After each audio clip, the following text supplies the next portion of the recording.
For those of you that watch my videos regularly, you know that I do my best to bring you honesty in every way at every turn. And I try and point out inaccuracies and misconceptions all across the world of music, regardless of what the mass music media wants you to believe. It's with this in mind that I feel it completely necessary to set the record straight on a handful of artists that have been given far more honors, accolades, and reverence over the last decade or so than they deserve. I'm not going to bother addressing that long list of pop stars who are completely artificial, as that goes without saying. I'm also purposefully leaving Green Day off of this list because first off, they've been performing since the late 80s, as Billie Joe Armstrong so nicely reminded the world the other week, and they may very well be the most overrated band of that entire time period, and I feel like maybe they deserve a video from me all to their own, which they're going to get very soon. I'm more addressing the sad fact that within the current music era, any performer who's able to write their own lyrics or write their own music is suddenly hailed as the greatest performer on the planet. So sit back and relax while I put a few superstars into their proper place. There's nobody I can think better to start this list with than the sadly deceased Amy Winehouse. Now, I'm not trying to desecrate her memory or anything like that, but if there's one singer from the past decade whose importance and talent has been blown wildly out of proportion,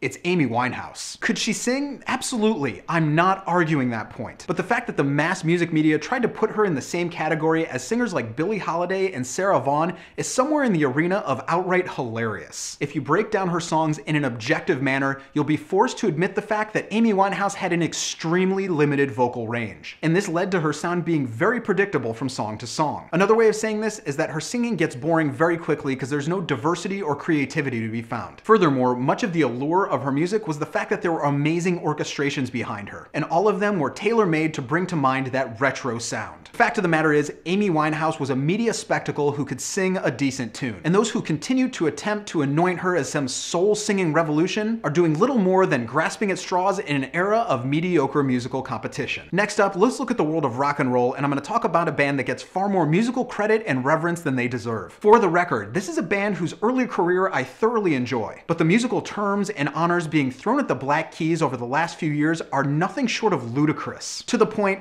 they're a good rock band. Well, they were a good rock band. But if you look at their last few records, they've mellowed into this style of blues rock that I don't really have a name for, but it severely lacks in terms of any real bite or attitude. Just because they use feedback and fuzz doesn't mean it's somehow heavier. It means it's distorted, nothing more. Yeah, they might bring a bit of a retro sound, but the fact remains that these guys couldn't write a lasting hook if their lives depended on it. In fact, if you step back and look at their entire catalog, you'll see a similarity in terms of musical construction and overall sound that is unparalleled.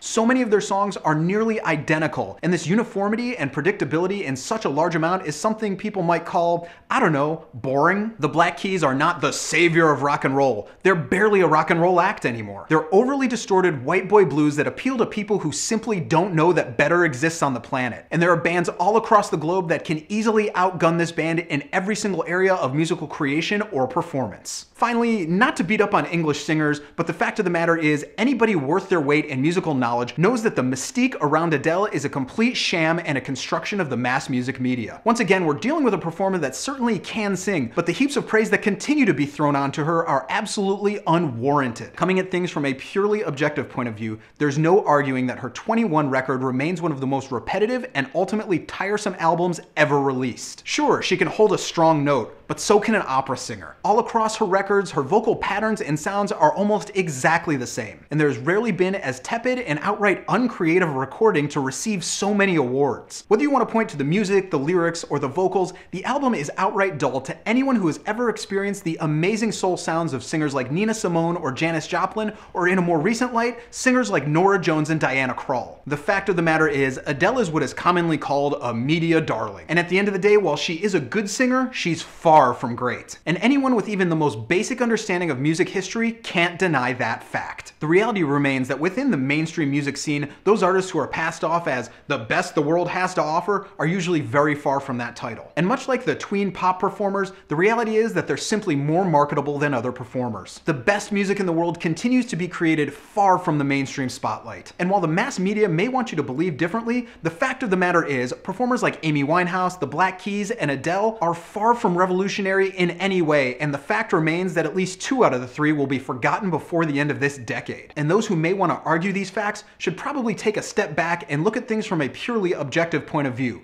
Perspective is a wonderful thing.